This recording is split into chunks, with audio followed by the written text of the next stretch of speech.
There are homes that get cleaned in dramatic weekend bursts, and there are homes that simply don't get messy to begin with. The difference isn't raw energy or heroic discipline. It's design, quiet behavioral design woven into daily American life. In many thoughtfully run homes across the U.S., from cozy Midwest suburbs to efficient West Coast apartments, cleanliness isn't a big event. It's the natural byproduct of small, repeatable actions arranged so disorder never gains momentum.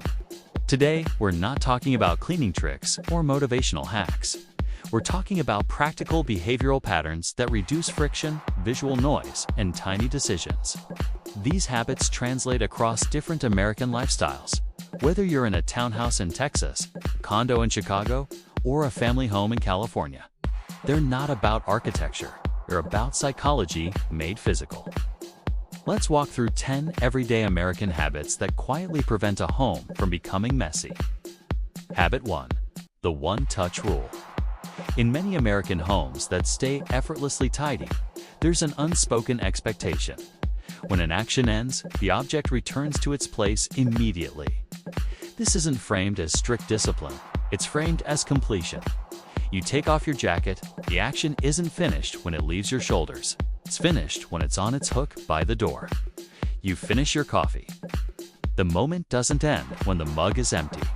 It ends when the mug is rinsed and placed in the dishwasher. This habit prevents what psychologists call open loops, unfinished visual tasks that keep lightly tugging at your attention. A chair with clothes draped over it isn't just visual clutter. It's a reminder that something is incomplete. By closing the loop in the same moment, objects never enter a state of limbo. They don't become tomorrow's problem. They never become a pile. Start small. Pick one category: keys, bags, shoes, or dishes. Treat putting things away as part of the original action, not a separate chore. You'll notice the space begins to feel calmer, not because you cleaned more, but because you left fewer things unresolved. Habit 2. The clear entry boundary. Many American homes that feel calm have a deliberate transition zone near the front door. Shoes come off, outdoor dust stays behind. The interior remains a protected zone. Even in homes without a traditional mudroom, this can be recreated with a simple mat, a shoe rack, or a basket by the door. The effect is bigger than it looks. Floors stay cleaner longer. Dust spreads more slowly. Cleaning frequency drops without extra effort. There's also a mental shift. Crossing into the home becomes intentional. You pause for a second. You reset from outside mode to inside mode. That small ritual reinforces the idea that your home is a cared-for environment, not an extension of the street. When the boundary is clear, maintenance becomes easier because less mess is allowed to enter in the first place. Habit 3. Purposeful ownership. A common mindset in tidy American homes is that possessions are not neutral. They are responsibilities. An object without a clear role becomes a future source of disorder. An object with a defined purpose and place rarely causes trouble. This leads to quieter consumption habits. Before something enters the home, there's often an internal question. Where will this live? What function will it serve? When that question has no clear answer, the item often stays outside, not out of extreme minimalism, but out of practical foresight. The result is fewer homeless objects that drift from surface to surface. Try this. Choose one small area, a drawer or a shelf. Remove everything. Return only what has a defined use and a defined home. You'll see how quickly that area stops becoming messy. Habit 4. Tiny maintenance intervals. Instead of waiting for visible disorder to justify a big cleaning session, many American homes rely on maintenance in short, almost invisible intervals. A countertop is wiped while waiting for coffee. A sink is rinsed right after use. A mirror is cleared of droplets before they dry. These actions often take less than a minute. Individually, they seem too small to matter. Collectively, they prevent buildup. This aligns with how habits actually form. Small, repeatable actions tied to existing routines. You're not starting to clean. You're simply extending what you're already doing by a few seconds.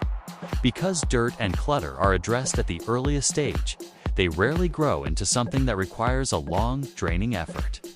The home stays in a steady state of lightly maintained rather than swinging between neglect and exhaustion. Habit 5. Everything has an address. In homes that stay organized, objects aren't just stored, they are assigned. Each item has an address, a specific drawer, basket, hook, or shelf that is understood as its default location. When an item has an address, putting it away doesn't require a decision, it requires a single movement. Decision fatigue is one of the hidden drivers of mess. When you're tired, even a small question like "where should this go?" becomes a reason to delay. Clear addresses remove that friction. Return becomes automatic. Build this gradually. Start with high-traffic items, remote controls, chargers, mail, kitchen tools. Give each one a defined home. Make returning them the standard ending to their use. Over time, surfaces stop becoming temporary parking lots, and tidying becomes less of a task and more of a reflex. Habit 6. Use vertical space. American homes often have limited horizontal space, especially in apartments and townhouses. Smart homes use vertical thinking. Walls aren't empty backgrounds, they're storage opportunities. Hooks hold bags and coats. Shelves lift objects off counters. Hanging organizers keep small items visible and contained. When belongings rise off floors and work surfaces, two things happen. Cleaning becomes easier because there's less to move and the room feels larger. Vertical storage isn't only about capacity, it's about visual order. Items that are upright, aligned, and visible are less likely to be forgotten or duplicated.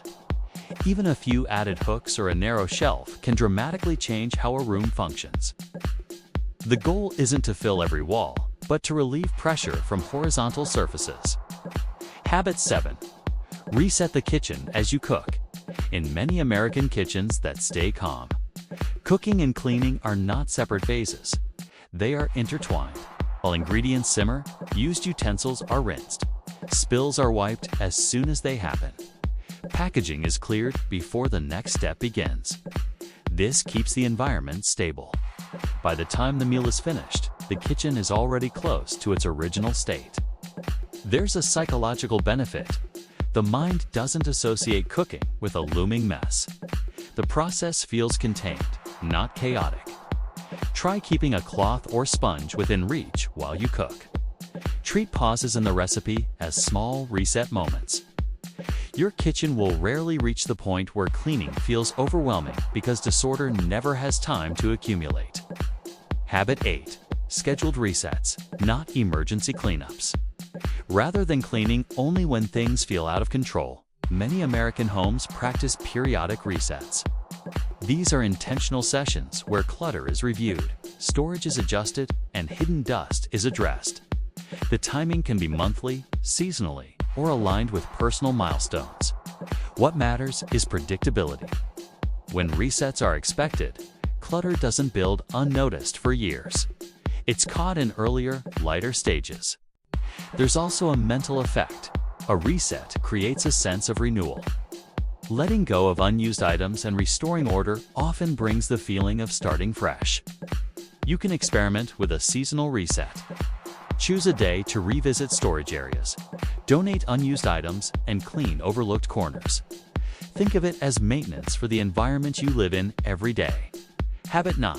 Protect empty surfaces. In many calm American interiors, tables and counters are kept intentionally clear, not because nothing is owned, but because visibility is controlled. Open surfaces provide visual rest.